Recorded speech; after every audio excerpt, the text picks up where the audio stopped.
అంటే ఎవరు నిరంతర శివోపాసన చేస్తూ శివమంత్ర జపం చేస్తూ ఉంటారో వారి శరీరం శాంభవ తేజస్సుతో ప్రకాశిస్తుంది. ఆ శాంభవ దీక్షతో ప్రకాశించే శరీరం బాధించడానికి వచ్చే శత్రువులకి జ్వలిస్తున్న అగ్నిజ్వాల్లా కనబడుతుంది. శివభక్తుడు కనబడగానే దేవతలందరూ చూసి ఏం చేస్తారంటే అతడు శాంభవ తేజస్సు చూసి నమస్కారం చేస్తారట. అందులో దేవతల్లో ఒకడు యముడు దక్షిణ వైపు ఉంటాడు. వాడు మాత్రం ఒక నమస్కారం చేసి గుండెలో పట్టుకుంటాడు కాస్త. అంటే కొట్టిన దెబ్బ గుర్తొస్తుంది దానికి. ఇక్కడ ఒక్కసారి శివ నీ వాడని అంటే వాడు ఇంకా యముడు వాడు కాడు. ఇది తెలుసుకోవాల్సినది. త్వమస్మాకం, నేను నీవాడిని నువ్వు నావాడివి. ఇది ఒకటే మంత్రం అండి.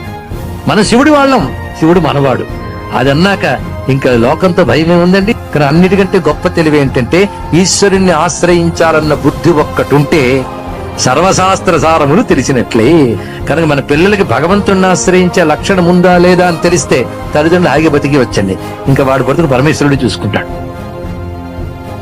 అంటే ఎవరు నిరంతర శివోపాసన చేస్తూ శివమంత్ర జపం చేస్తూ ఉంటారో వారి శరీరం శాంభవ తేజస్సుతో ప్రకాశిస్తుంది.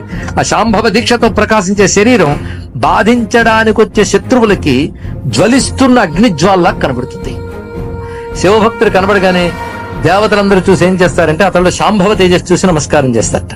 అందులో దేవతల్లో ఒకడు యముడు దక్షిణ వైపు ఉంటాడు. వాడు మాత్రం ఒక నమస్కారం చేసి గుండెలో పట్టుకుంటాడు కాస్త.